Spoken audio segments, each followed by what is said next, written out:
So I did a project last week and I came to the conclusion that I'm a lazy perfectionist. That might not make sense to a lot of you, but I'm going to try and clear that up right now. Perfect. So it started out as me initially trying to do a day in the life video about getting a project done. Well, it ended up being the project that I was doing as I was doing it. So you guys probably know Robbie. He's been in a few videos before. We've taken the drone out. We've done things with Tom. He ended up coming over at the last minute. We had a plan to take the drone out and get some footage. That plan got interrupted once again by life. Life happens. It's not always going to go exactly the way you want it to unless you have a strict plan in place. Now, I did not have a strict plan in place, a detailed plan that I went over with people. And that's another thing that I learned from this. So I kind of just let things fly. And what I got was a lot of amazing footage. I had a lot of amazing moments. I did a lot of great things, and I'm pretty proud of the thing as a whole, to be honest with you. I'm just going to go through a few things right now that I thought I could have done better and things that I really do think that I nailed. Things that I learned and points at which I really grew. And I think that's the most important thing to focus on when you're just starting out, because not everything is going to look how you want it to. Not everything is going to go the way you want it to. And that's the kind of experience that I had. The first thing that I learned was I'm a relentless perfectionist, and I still have a tendency to lean towards laziness. Now, what does that mean? Let's go through a few examples here.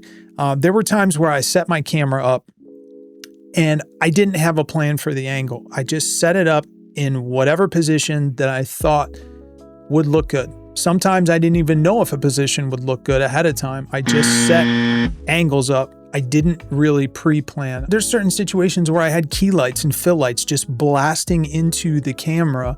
And there's times that worked out, but there's obviously times that didn't work out too. Now, there were times when I blasted this room full of light and it did not look in real life at all like what it ended up looking like in the recording. I was able to push data into this camera, and that's one of the things that I learned. Things that you can do in post are amazing. So if I blast this room full of light, which I've been doing a lot recently, actually turns out better if you turn it down in post. And these are tiny little things that I'm learning along the way, and I started getting a lot better end results once I followed just those simple rules. There's things that I wish that I would have done in a lot of different situations. One of those things was using my color checker. Now, I have a freaking passport color checker here somewhere, using a color checker. Now, I wish that I would have freaking pulled this thing out and just done some basic white balance in all of my shots, because I could have got consistency across the board. That's something that I was missing, and it's something that I just recently purchased. So why wouldn't I use this? I don't know. I had it with me. It was in my camera bag every single place that I went. And I keep this stupid lanyard on here because you should. You got to take it with you. You got to use this thing. It's a color checker. Not only is it a color checker, it's not cheap either. And there's a reason for that, because it does a very important job. Another thing to my lazy perfectionism is I was trying to get a specific shot perfect.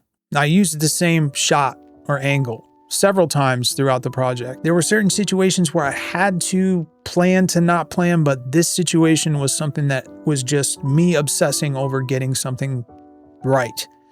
And what ended up happening is it was repetitive. And because I had dedicated myself to making that shot correct, I kind of forced myself into a position where I had to use that shot or had to use that angle, when some proper planning in the beginning could have led to a better time. It could have been much easier. So I got to say, all in all, probably reusing angles or shots and not having a proper defined list of shots, or changing that list based on what was occurring throughout the day. I think that was kind of important. Now, I don't know how some of these people make their day in the life videos. I've seen videos on people making their own day in the life video, so I probably should have planned a little bit better, but I didn't. So one thing that I would definitely change for next time is I would keep this on me at all times, and I would make sure that I had my note app open. Above anything else, and the greatest thing that I probably took from this experience was I like to second guess myself, and that can be a really good thing sometimes, but most of the time for me, it can be a really bad thing because I don't just second guess myself. I third guess, I fourth guess, and then I fifth guess myself. What I learned was a lot of the times when I'm second guessing myself, I'm actually doing it right now. That's probably why there's so many jump cuts in this whole thing, because every single time I say something, I gotta stop and I gotta go back and I gotta redo it. I gotta revisit it when I guarantee you by the time I get to the end of this edit, everything's gonna be fine. And I'm gonna enjoy the first take more than the 5 other takes of me saying this exact sentence 17 times. So second guessing yourself, third guessing yourself, fourth guessing yourself can be a huge waste of time. I experienced that with a lot of things during this. I made more work for myself at the end of the day trying to overcomplicate things. And there was another thing too that changed with me and shifted as I went. This is a day in the life video. This is not professional cinema grade work. Until very recently, I used to think that having a lookup table just thrown on your camera, not shooting in log, and doing everything after the fact in post was the only way to operate this situation, which a lot of times it is. But for this project, I probably could have shot a lot of my footage using a lookup table on my camera, which it has the ability to do. I'm actually doing it right now. I'm done. Now, I might throw like a couple different nodes on or something like that just to boost the exposure or do this or that, but there's no reason that I should have a 30 nodes on my color page and I'm tweaking every single thing for every single shot. And Kyle Munoz Tech actually helped me a lot with this. His tutorial on color grading and grading across an adjustment clip across your whole timeline is the only reason that this project exists in the first place. And before that, I had no idea that you could do a color grade on an adjustment clip. Like, I thought adjustment clips were like for keyframes, things like that, zooms and just stupid things, effects. You could use adjustment clips for anything. Adjustment clips for days, honestly. Stupid freaking chair. I'm gonna use an adjustment clip on this stupid chair. What I will say is that second guessing yourself isn't always a bad thing, and sometimes things need a second look. I made sure to pay attention to details that I wouldn't have if I hadn't been a little overcritical of myself. I did whatever it took to prepare myself to be surprised. Just surprised by my own ability or lack thereof. I personally had to take these experiences as learning experiences. Everything that I went into, I said, man, I hope this turns out good, but if it doesn't, that's okay. What am I gonna learn from it? During this project, I learned that I know a lot about my camera, but I keep cherry picking different spots. And usually how these things work are, you learn your camera first. You learn all the basic settings. You learn all the things it can do. If you don't understand something in your camera menu, you find out, you learn about that. And that's something that I didn't do. I learned just what I needed to know. Just what I needed to know about my camera to throw a lens on it, put an ND filter on, screw a mist filter on, throw it in the studio, and bang, Bob's your uncle. I just wanted to make content. That's all I was focused on at the time. Now, that kind of presented a problem down the road because there's things I had on in my camera and settings that I was using that I did not know anything about. And I probably could have gotten a lot better quality out of this project if I would have taken a course. And so my wife, thank you, lovely wife, once again, saving the day, tapped me on the shoulder and suggested, why don't you take a camera course?